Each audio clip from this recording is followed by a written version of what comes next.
ഇന്ന് നമ്മൾ സംസാരിക്കാൻ പോകുന്നത് ടെക്സ്റ്റ് മെസ്സേജിലൂടെ ഒരിക്കലും ഷെയർ ചെയ്യാൻ പാടില്ലാത്ത കുറച്ച് പ്രധാനപ്പെട്ട കാര്യങ്ങളുണ്ട്.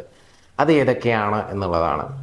അത് ഫ്രണ്ട്സ് ആയിക്കോട്ടെ, കൊളീഗ്സ് ആയിക്കോട്ടെ, ലവേഴ്സ് ആയിക്കോട്ടെ, ആരാണെങ്കിലും ഇത്തരം കാര്യങ്ങൾ ടെക്സ്റ്റ് ആയിട്ട് ഷെയർ ചെയ്യരുത്. ഒന്നാമത്തേത് സീക്രട്ട് ആണ്.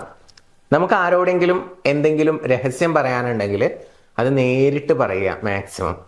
അല്ലെങ്കിൽ അതൊരു പക്ഷെ പിന്നീട് ഒരു പുലിവാലായിട്ട് വരാനുള്ള ചാൻസ് ഉണ്ട്.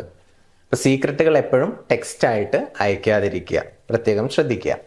രണ്ടാമത്തെ കാര്യം എന്ന് പറയുന്നത്, നമുക്ക് ഒരാളോട് മാപ്പ് പറയാനുണ്ട്, ക്ഷമ ചോദിക്കാനുണ്ട്.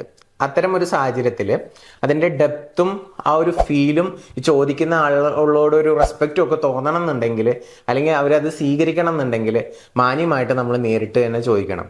അതിന് പകരം ഐ എം സോറി എന്ന് ഒരു ടെക്സ്റ്റ് അയച്ചത് കൊണ്ട് കാര്യമില്ല. അപ്പൊ നിങ്ങൾ മാപ്പ് ചോദിക്കാനാണ് ആഗ്രഹിക്കുന്നതെങ്കിൽ നിങ്ങൾ എന്ത് ചെയ്താൽ മതി, ഇപ്പൊ ടെക്സ്റ്റ് തന്നെ അയച്ചു ചോദിക്കണം എന്നുണ്ടെങ്കിൽ ഇങ്ങനെ ചോദിക്കാം: എനിക്ക് നിന്നെ ഒന്ന് കാണണം എന്നുണ്ടായിരുന്നു, എനിക്കൊന്ന് സോറി പറയണം, അതിന് വേണ്ടിയിട്ടാണ് ഞാൻ മെസ്സേജ് അയക്കുന്നത്, നേരിട്ട് കണ്ട് പറയണം എന്ന് ആഗ്രഹമുണ്ട്, നാളെ ഒന്ന് കാണാൻ പറ്റുമോ എന്നുള്ള രീതിയിൽ.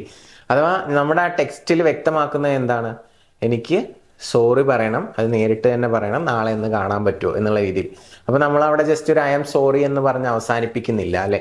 അപ്പൊ അത് നേരിട്ട് പറയാൻ വേണ്ടിയിട്ടുള്ള ഒരു പെർമിഷൻ എടുക്കുന്നു എന്ന് മാത്രം. അപ്പൊ ആ രീതിയിൽ ടെക്സ്റ്റ് ചെയ്യുന്നത് കൊണ്ട് കുഴപ്പമില്ല. ഓക്കെ, അപ്പൊ നമുക്ക് സ്ട്രൈറ്റ് ആയിട്ട് നേരിട്ട് പറയുമ്പോൾ അതിൻ്റെ ഒരു ഡെപ്തും എഫക്റ്റും റെസ്പെക്റ്റും ഒക്കെ വേറെ തന്നെ ആയിരിക്കും.